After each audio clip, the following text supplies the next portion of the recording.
माझं नाव पराग आहे. मी आणि माझी बायको राणी आम्ही एका घरात भाड्याने राहत होतो. आमचे वैवाहिक जीवन खूप सुखाने चालू होतं. राणी ही एका खाजगी कंपनीत कामाला होती. आमच्या लग्नाला नुकतेच 2 वर्ष झाले होते. सर्व काही सुरळीत चालू होतं. नेमका अचानक एक दिवस ऑफिसवरून येताना माझा अपघात झाला. अपघात इतका भयानक होता की माझ्या पायाला गंभीर दुखापत झाली. पायाच्या जखमा अशा होत्या की त्यामुळे मला पुढील काही महिने चालता येणं शक्य नव्हतं. जवळपास महिनाभर माझ्यावर हॉस्पिटलमध्ये उपचार झाले आणि मला डिस्चार्ज मिळाला. हॉस्पिटलचा खर्च खूप मोठ्या प्रमाणात झाला होता आणि घराची पूर्ण जबाबदारी आता राणीवर येऊन ठेपली होती. राणी कशीबशी घराचा खर्च भागवण्याचा प्रयत्न करत होती. सुरुवातीचे काही दिवस मित्रमंडळी आणि नातेवाईकांनी आम्हाला थोड्याशा पैशांची मदत केली. पण काही काळानंतर ते पैसेही संपू लागले. आता गरज होती ते काहीतरी एक्स्ट्रा कमवायची. घरी बसून काही काम करता येईल का याच्या मी शोधात होतो. राणीही तिच्या कंपनीमध्ये ओव्हरटाईम करू लागली, पण त्यातूनही पुरेसा असा पैसा बनत नव्हता. मला तर जागेवरूनही उठता येत नव्हतं आणि घरातला कर्ता पुरुष म्हणून हे सगळं होणं माझ्या सहनशक्तीच्या बाहेर होतं. बिचारी राणी घरासाठी खूप कष्ट करत होती. ती उशिरापर्यंत तिच्या कंपनीत काम करायची आणि घरी यायची. तिचे हाल बघून मला तिची खूपच कीव यायची. मला तिचे हे कष्ट बघवत नव्हते. या वातावरणामध्येच आमच्यासोबत असं काही घडलं की त्याने आमच्या पायाखालची जमीनच सरकली. सुट्टीचा दिवस होता आणि मी बसून बातम्या बघत होतो. तेवढ्यातच कोरोना महामारीमुळे लॉकडाऊनची घोषणा झाली. आता आपल्या घराचं काय होणार आणि आपण या परिस्थितीत कसं जगणार याचाच विचार करत असताना राणीला तिच्या कंपनीतून फोन आला. राणीला सांगितलं गेलं की तुम्ही उद्यापासून कामावर येऊ नका, कारण कोरोनामुळे कंपनी बंद होणार आहे आणि कंपनी बंद असल्यामुळे आम्ही तुम्हाला पगार देऊ शकत नाही. आम्हाला धक्क्यावर धक्के बसतच चालले होते. राणीने तर डोक्यालाच हात लावला. होणाऱ्या या सगळ्या घटना खूपच भीतीदायक आणि थरारक होत्या. आमच्या तोंडचं पाणीच पळालं होतं. आम्ही चर्चा करू लागलो की आता घर खर्च कसा भागवायचा. होती नव्हती ती एक नोकरी, तीही गेली. पुढचा काळ आमच्यासाठी खूपच कठीण होणार होता हे आम्हाला स्पष्टपणे दिसत होतं. माझीही अशी अवस्था होती. आधीच घरात पैसा नव्हता आणि माझ्या उपचारासाठीही पैसे लागत होते. आता पैशांची जमवाजमव कशी करायची आणि घर खर्च कसा करायचा या विचारात आम्ही बसलो होतो. तेवढ्यातच आमच्या घरी घरमालक हरिलाल आले. हरिलाल हे खूप श्रीमंत सद्गृहस्थ होते. नेहमीप्रमाणे महिन्याचे घर भाडे मागण्याकरता ते आमच्या घरी आले होते. ते आल्याचे पाहून आमच्या दोघांच्या कपाळावर आठ्यांचे जाळे विणले गेले.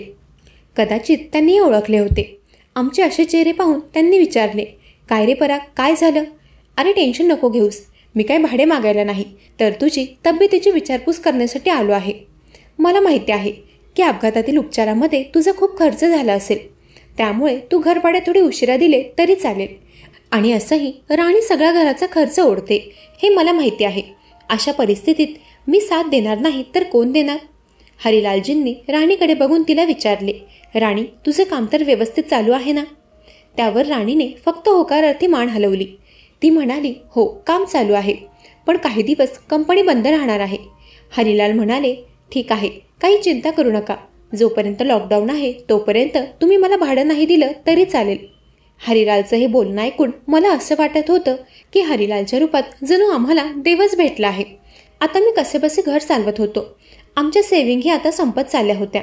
या काळात हरिलालचं आमच्या घरी येणं थोडं वाढलं होतं. हरिलाल घरी यायचा, माझ्या तब्येतीची विचारपूस करायचा आणि आमच्यासोबत गप्पा मारत बसायचा. काही दिवस चांगले गेले, पण हळूहळू माझ्या लक्षात येऊ लागलं की हरिलाल आता थोडा वेगळा वागत होता. तो आता माझ्या तब्येतीविषयी कमी पण राणीच्या बाबतीत जास्त विचारायचा आणि तिच्याशीच बोलायचा. पण मला असे वाटले की कदाचित मी चुकीचा विचार करत असेल, कारण ते घरमालक असूनही त्यांनी आम्हाला काही दिवस भाड्यामध्ये सूट दिली होती. त्यामुळे मी या विचारांना बाजूला सारले. जवळपास 1.5 ते 2 महिन्यांनी लॉकडाऊनचा कालावधी पुन्हा वाढवण्यात आला. आता मात्र सगळं अवघड वाटू लागलं. आमची खूप बिकट परिस्थिती झाली होती. आता घर खर्च चालवणंही मुश्किल होऊन बसलं होतं. एक दिवस हरिलाल आमच्या घरी आला आणि त्याने घर भाडे मागितले. त्यांनी घर भाडे मागताच राणी आणि मी एकमेकांकडे बघू लागलो, कारण आमच्याजवळ फुटी कवडीही नव्हती.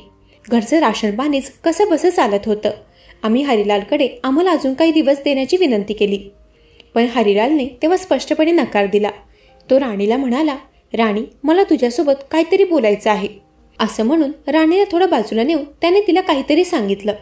त्यावर राणीने होकार दिला मी विचारलं असता राणीने मला सांगितलं की ते आपलं घर भाडं माफ करणार आहेत, पण त्याच्यासाठी एक अट आहे. त्यांची इच्छा आहे की मी त्यांच्यासाठी काम करावं.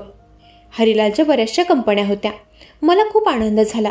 देवाकृपेने राणीला आता परत नोकरी मिळाली होती आणि आपलं घर परत सुरळीत चालणार या विचारात मी गुंतलो होतो. दुसऱ्याच दिवशी हरिलाल येऊन राणीला घेऊन गेले. राणीही अगदी राजीखुशीने त्यांच्यासोबत जाऊ लागली. पुढे जवळपास 15 दिवस झाले आणि माझ्या लक्षात आले की आता राणीच्या कामाच्या वेळा खूपच बदलत चालल्या होत्या. ती आता कधीही उठून हरिलालचा फोन आला की त्याच्या गाडीत बसून जायला लागली होती. मला आता संशय येऊ लागला होता की कामाचा वेळ तर कंपनीत ठरलेला असतो, पण मग हा काय प्रकार आहे. मला या कामाच्या वेळा खूपच विचित्र वाटू लागल्या. आणि एक गोष्ट अशी होती जी की मी पहिल्यापासूनच पाहत आलो होतो की राणी जेव्हा घरी यायची तेव्हा ती खूपच थकलेली असायची आणि येताच ती झोपी जायची. तिला विचारलं असता ती म्हणायची की काम खूप वाढलं आहे, त्यामुळे मला खूप थकवा येतो आणि त्यामुळे मी लवकरच झोपते. एकदा तर असं झालं की राणी दरवाज्यातच चक्कर येऊन पडली. आता माझ्या प्रकृतीतही थोडा थोडा बदल होत होता. मला आता थोडं चालता येऊ लागलं होतं. मला ही गोष्ट खूप खटकू लागली होती. राणीच्या कामाच्या वेळा आणि तिला येणारा थकवा हे थोडं संशयास्पदच होतं. एक दिवस हरिलाल घरी आला होता. तेव्हा मी त्याला विचारलं की तुमच्या कामाच्या वेळा अनियमित का आहेत. त्यावर हरिलाल म्हणाला, आमच्या इथे असंच असतं आणि एक गोष्ट लक्षात ठेव, तुमचं घरभाडे तेव्हाच माफ होईल जेव्हा राणी मी म्हणेल त्यावेळी माझ्यासोबत येईल. हरिलालचं उत्तर मला न पटणारे होते. आता मला असे वाटत होते की हरिलाल आमच्या मजबुरीचा फायदा उचलत आहे. त्याला बघून राणीही शांत होती. या सर्व प्रकारावरून एक गोष्ट तर नक्की होती की हरिलाल राणीसोबत नक्कीच काहीतरी चुकीचं करत आहे. मी ठरवलं की आता राणी जेव्हा केव्हा हरिलाल सोबत जाईल तेव्हा त्यांचा पाठलाग करायचा आणि सत्यता जाणून घ्यायची. हरिलाल रोजच्या प्रमाणे राणीला घ्यायला त्याची गाडी घेऊन आला. गाडी जशी घरापासून निघाली तसं मी त्यांचा पाठलाग करायला सुरुवात केली. हरिलालची गाडी एका मोठ्या बंगल्याजवळ जाऊन थांबली. हा माझ्यासाठी एक मोठा धक्काच होता, कारण मला वाटलं होतं की राणी तर कंपनीत जाते, पण हरिलाल तिला बंगल्यात घेऊन गेला होता. माझ्या पायाखालची जमीनच सरकली होती. माझा चेहरा रागाने लाल झाला होता.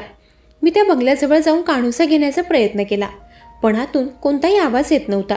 पण हे असं रोजच घडत होतं का, हे मला जाणून घ्यायचं होतं. काही दिवस असंच त्या गाडीचा पाठलाग केल्यावर मला समजलं की हरिलाल राणीला कुठल्याही कंपनीत न नेता त्याच बंगल्यावर नेत आहे. आता मला यामागील सत्य जाणून घ्यायचं होतं. राणीही मला धोका देत होती, कारण ती कुठे जाते आणि काय करते हे तिने मला अजूनपर्यंत सांगितलं नव्हतं. आज मी ठरवलं होतं की राणीच्या मागे जाऊन त्या बंगल्यामध्ये घुसून बघायचं की नेमकं यांचे प्रकार काय चालू आहेत. नेहमीप्रमाणे मी पाठलाग करत त्या बंगल्याजवळ पोहोचलो.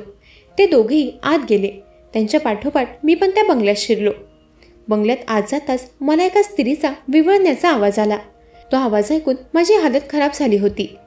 त्या दिशेने मी पळत सुटलो आणि मी बंगल्याच्या वरच्या मजल्यावर थांबलो. ज्या खोलीतून आवाज येत होता त्या खोलीतून हरिलाल बाहेर आला. मला माझा राग अनावर झाला नाही आणि मी हरिलालच्या अंगावर धावून गेलो. मी त्याच्यावर हात उचलणारच तेवढ्यात एक तरुण मुलगी त्या रूममधून पळतच बाहेर आली आणि तिच्या मागे राणीही पळत आली. राणी मला आवरतच म्हणाली, अहो हे काय करताय तुम्ही. तिथले चित्र पाहून मी एकंदरीतच संभ्रमात पडलो होतो, कारण हरिलाल त्या ठिकाणी नेमका काय करत होता. मी या गोष्टीचा जाब विचारला तेव्हा हरिलाल मला त्या रूममध्ये घेऊन गेला.